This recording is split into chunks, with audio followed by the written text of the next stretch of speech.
Assalamualaikum warahmatullahi wabarakatuh.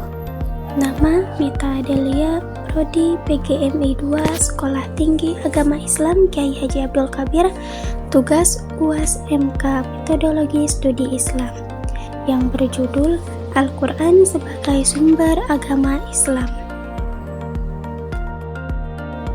Nah, langsung saja kita ke pendahuluan. Islam merupakan agama yang memiliki pedoman hidup yang jelas. Pedoman tersebut adalah Al-Quran yang menjadi sumber utama ajaran Islam dan petunjuk bagi seluruh umat manusia. Kemudian pengertian Al-Quran.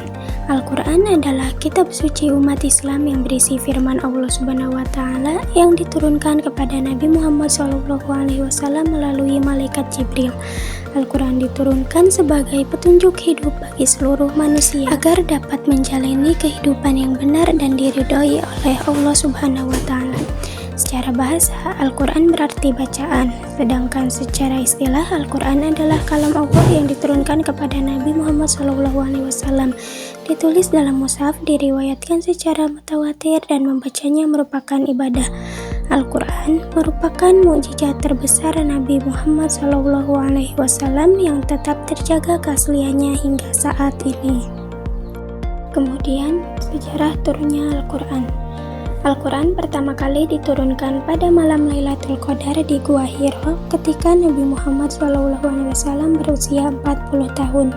Wahyu pertama yang diterima Nabi adalah surat Al-Alaq ayat 1-5 yang diawali dengan perintah membaca, yaitu Iqra. Al-Quran tidak diturunkan sekaligus melainkan secara berangsur-angsur selama kurang lebih 23 tahun. Hal ini bertujuan agar umat Islam lebih mudah memahami dan mengamalkan ajarannya yang terkandung di dalamnya, dan menjadi mukjizat terbesar Nabi Muhammad SAW. Kemudian nama-nama Al-Quran. Di sini yang pertama ada Al-Quran, yaitu bacaan, Al-Furqan, yaitu pembeda, Al-Huda, yaitu petunjuk, Az-Zikr, yaitu peringatan, Asy-Syifa, yaitu obat atau penyembuh. Kemudian kedudukan Al-Quran. Al-Quran memiliki kedudukan yang sangat penting dalam agama Islam. Al-Quran merupakan sumber hukum yang pertama dan utama bagi umat Islam. Semua ajaran Islam bersumber dari Al-Quran. Apabila terdapat suatu permasalahan dalam kehidupan, maka umat Islam harus merujuk terlebih dahulu kepada Al-Quran sebelum menggunakan sumber hukum lainnya. Karena itulah Al-Quran menjadi pedoman hidup yang sempurna bagi umat manusia. Kemudian di sini ada fungsi Al-Quran.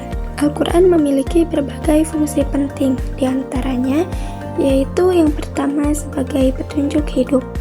Al-Quran memberikan petunjuk kepada manusia agar berjalan di jalan yang benar dan terhindar dari kesesatan. Yang kedua, sebagai pembeda antara yang benar dan salah. Al-Quran disebut juga Al-Furqan, yaitu pembeda antara hak dan batil. Yang ketiga, yaitu rahmat bagi manusia. Al-Quran menjadi rahmat bagi orang-orang yang beriman dan mengamalkan ajarannya. Yang keempat, yaitu nasihat dan pelajaran. Al-Quran mengandung banyak nasihat dan kisah yang dapat menjadi pelajaran bagi manusia. Yang terakhir, yaitu yang kelima, sebagai sumber hukum. Al-Quran menjadi dasar dalam menetapkan hukum Islam. Kemudian, Al-Quran sebagai sumber agama Islam.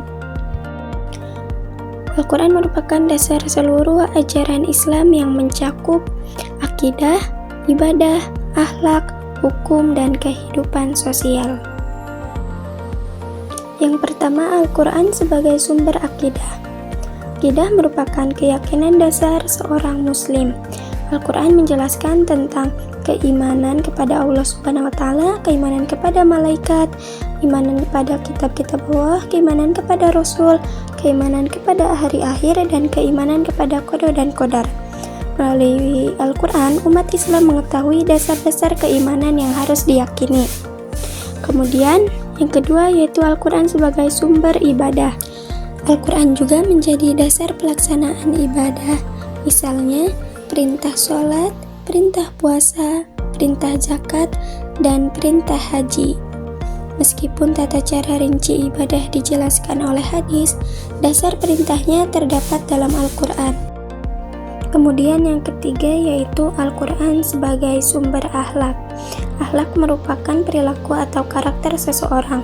Al-Quran mengajarkan berbagai akhlak mulia seperti jujur, amanah, sabar, rendah hati, menghormati orang tua, menolong sesama, dan menjaga persaudaraan. Akhlak yang baik akan menciptakan kehidupan yang harmonis dan damai. Yang keempat, Al-Quran sebagai sumber hukum Islam. Selain mengatur ibadah dan akhlak, Al-Quran juga mengatur berbagai hukum kehidupan, di antaranya hukum keluarga, hukum ekonomi, hukum pidana, hubungan sosial, dan hak dan kewajiban manusia. Semua aturan tersebut bertujuan untuk menciptakan keadilan dan kesejahteraan dalam masyarakat. Nah, kemudian hubungan Al-Quran dan hadis. Dalam Islam, sumber hukum pertama adalah Al-Quran dan sumber hukum kedua adalah hadis. Hadis berfungsi untuk menjelaskan isi Al-Quran, memperkuat hukum dalam Al-Quran, dan merinci aturan yang masih bersifat umum. Karena itu, Al-Quran dan hadis tidak dapat dipisahkan dalam kehidupan umat Islam. Kemudian, keutamaan membaca Al-Quran. Membaca Al-Quran memiliki banyak keutamaan, antara lain mendapat pahala dari Allah Subhanahu wa Ta'ala, menenangkan hati dan pikiran, meningkatkan keimanan, meningkatkan ilmu pengetahuan agama, dan mendapat syafaat pada hari kiamat. Oleh karena itu, umat Islam dianjurkan untuk membaca Al-Quran setiap hari. Nah, kemudian hikmah berpegang teguh pada Al-Quran. Jika seseorang menjadikan Al-Quran sebagai pedoman hidup, maka ia akan memperoleh banyak manfaat, seperti hidup lebih terarah, memiliki akhlak mulia, mendapat ketenangan hati, terhindar dari perbuatan buruk, dan bahagia dunia dan akhirat.